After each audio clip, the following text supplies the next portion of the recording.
இன்றே டவுன்லோட் செய்து உங்கள் ஃபேவரட் ஷோக்களை என்ஜாய் பண்ணுங்க. உனக்கு பிடிச்ச விஷயம்னு ஒண்ணு இருக்கும்ல, அது என்னன்னு சொல்லு, நான் தெரிஞ்சுக்கிறேன். அப்படி எதுவும் இல்லைங்க. இந்த குடும்பம் எப்பவுமே கூட்டு குடும்பமா இருக்கணும்னு நீங்க அடிக்கடி சொல்வீங்கல்ல, உங்களோட அந்த ஆசையை மட்டும் நிறைவேற்றணும்னு நான் நினைப்பேன். எவ்வளவு சண்டை சச்சரவு வந்தாலும் நம்ம குடும்பம் எப்பவுமே கூட்டு குடும்பமா இருக்கணும்னு தான் நான் ஆசைப்படுவேன். இது நாள் வரைக்கும் கட்டி காத்துட்டோம், இதுக்கப்புறமும் அதை நிறைவேற்றணும், அவ்வளவுதான். ஒரு கை ஓசைங்கிறது சாத்தியம் இல்லை. நான் நினைச்சிருந்தா மட்டும் இந்த வீட்டை கூட்டு குடும்பமா வச்சிருக்க முடியாது. நீயும் மனசு வச்சதாலதான் நாமெல்லாம் ஒரே குடும்பமா இருக்கோம். ஆனா நான் மறுபடியும் கேட்கிறேன், கண்டிப்பா உனக்குன்னு ஒரு ஆசை இருக்கும்ல? இப்ப சொல்லலைனாலும் உனக்கு எப்ப தோணுதோ அப்ப என்கிட்ட சொல்லு, சரியா?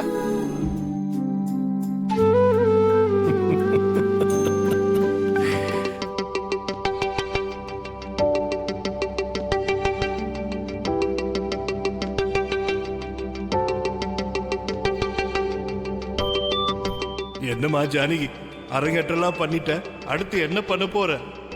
அக்கா வந்து ஒரு டான்ஸ் ஸ்கூல் ஆரம்பிக்கணும்னு நினைக்கிறாப்பா. ஜானகி,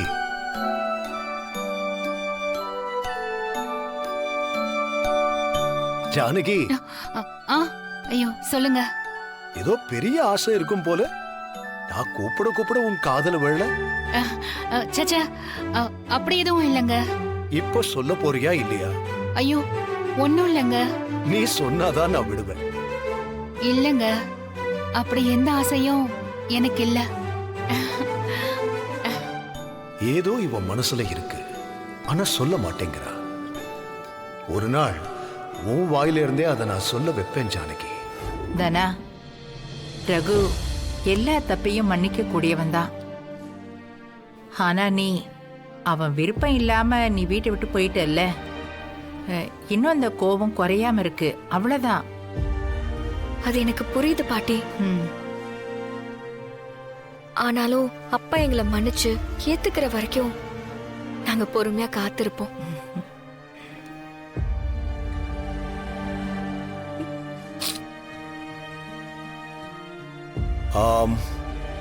ஜானகி,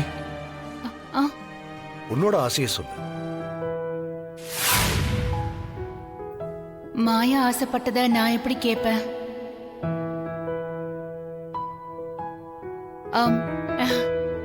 எனக்கு நீ எந்த ஒரு ஆசையும் இல்லைங்க. ஜானகி, நீ ஏதோ ஒரு விஷயத்த ஆசைப்படுற, அது உன் மனசுக்குள்ள இருக்கு, ஆனா என்கிட்ட கேட்க மாட்டேங்கிற. இல்ல, எதுவும் இல்லைங்க. பெரியம்மா மனசுல ஏதோ ஒரு ஆசை இருக்கா அப்படின்னா அது என்னன்னு கண்டுபிடிக்கணுமே. சொல்லுங்க, என்ன விஷயமா வந்திருக்கீங்க? கவர்மெண்ட் சார்பா ஒரு கெமிக்கல் ஃபேக்டரி கட்டுறதுக்கு பெரிய அளவுல லேண்ட் கேட்டிருந்தாங்க. நாங்க பல இடத்துல பார்த்துட்டோம், எதுவுமே சரியா அமையல. அப்பதான் உங்ககிட்ட பல ஏக்கர் லேண்ட் இருக்கிறதா கேள்விப்பட்டோம். பல வருஷமா கேஸ் நடந்து இப்பதான் உங்களுக்கு சாதகமா தீர்ப்பு வந்ததுன்னு சொன்னாங்க.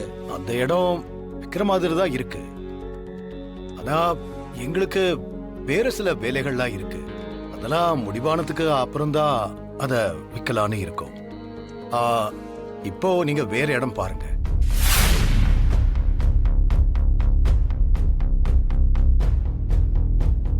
சார், உங்ககிட்ட இருக்கிற லேண்டை பத்தி தெரிய வந்தப்ப உங்களை பத்தியும் நாங்க கேட்டு தெரிஞ்சுக்கிட்டோம். ஒரு நல்ல விஷயத்துக்காக நீங்க உதவி பண்ணுவீங்கன்னு சொன்னாங்க.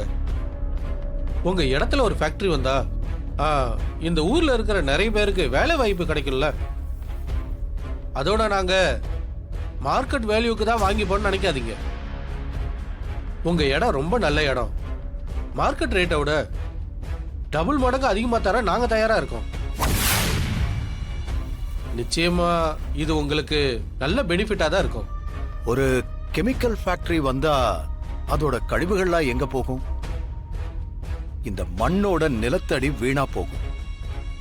அதனால இடத்துக்கு 5 மடங்கு லாபம் வந்தா கூட இத உங்களுக்கு விக்கிற ஐடியா இல்லை.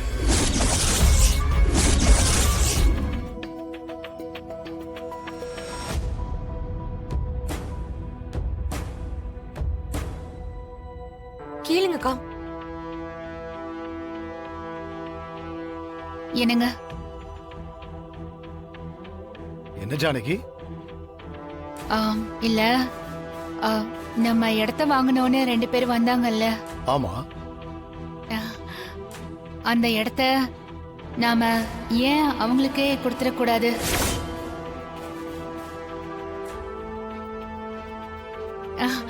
இல்லங்க, அதான் விலை 2-3 மடங்கு அதிகமா தரேன்னு சொன்னாங்கல்ல, அதான் கேட்டேன்.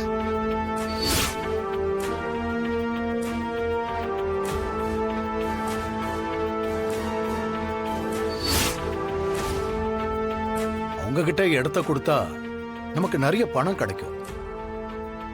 ஆனா அந்த கெமிக்கல் கம்பெனி வச்சா என்ன ஆகும்னு தெரியுமா? நிலத்தடி நீரெல்லாம் கெமிக்கலா மாறிடும். அப்புறம் குடிக்கிற தண்ணிய கூட விலை கொடுத்துதான் வாங்க வேண்டி வரும். அவங்க கிட்ட இடத்த கொடுக்க மாட்டேன்னு சொன்னதுக்கு வேற ஒரு காரணமும் இருக்கு. நம்ம ஊர்ல ஹையர் செகண்டரி ஸ்கூல் கட்டுறதுக்கு சரியான இடம் இல்லை. இருந்தா பள்ளிக்கூடத்தை நம்ம ஊருக்கே கொண்டு வந்துடலான்னு 6 மாசத்துக்கு முன்னாடியே பஞ்சாயத்துல அதிகாரிகள்லாம் பேசிக்கிட்டு இருந்தாங்க. அப்போ வாய் வார்த்தையா கேஸ் நல்லபடியா முடிஞ்சா நம்ம இடத்த தரேன்னு நான் சொல்லியிருந்தேன். இப்போ நம்ம கேஸ ஜெயிச்சாச்சு. அப்போ கொடுத்த வாக்க காப்பாத்தணும் இல்ல? என்ன, நம்ம இடத்துக்கு மார்க்கெட் ரேட் போட்டு தருவாங்க. நமக்கு அந்த பணம் பத்தாதா என்ன? அதோட ஒரு நல்ல காரியத்துக்காக இடத்த கொடுத்தோன்னு ஒரு மன நிறைவும் இருக்கும். ஒரு காலத்துல இந்த வீட்டு எஜமானுக்கு சோதனை காலம், பல வருஷம் போராட்டம். கிடைக்குமா கிடைக்காதா, கைய விட்டு போயிருமா, சட்டி சுட்டது கைய விட்டு போயிருமான்னு இதோட தலைமுழுகிட்டு நிம்மதியா இருக்கலாமான்னு 1000 குழப்பம். நிம்மதி இல்ல, துக்கம் இல்ல. தேவி ஜக்கம்மா அருளால, குலதெய்வம் துணையால எல்லாம் கூடி வந்துருச்சு. புதையலா வந்ததை பதுக்கி வைக்கணும்னு நினைக்காம சுற்றத்துக்கு பிரிச்சு கொடுக்கணும்னு நினைச்சிருக்க. அந்த நல்ல மனசால கோடி மதிப்புள்ளத 3 கோடிக்கு கேட்டு ஆள் வந்திருக்கு. ஆனா நீ அவனை திருப்பி அனுப்பிட்ட. தேடி வந்த லட்சுமிய திருப்பி அனுப்பலாமா? வீடு தேடி வந்த அதிர்ஷ்டத்தை தவற விடலாமா? திருப்பி அனுப்பினவனை திரும்ப வர வச்சு உன் காரியத்தை சித்தியாக்கு. தேவி துணை இருப்பா, தேவி துணை இருப்பா, ஜக்கம்மா துணை இருப்பா. நல்ல காலம் பிறக்குது, நல்ல காலம் பிறக்குது. யோ, நான் என்ன சொன்னா நீ என்ன பண்ணிட்டு இருக்க? நான் சொன்னதை சொல்லாம எதை சொன்னா அதுக்கு எதிர்மாறா சொல்லிட்டு இருக்க?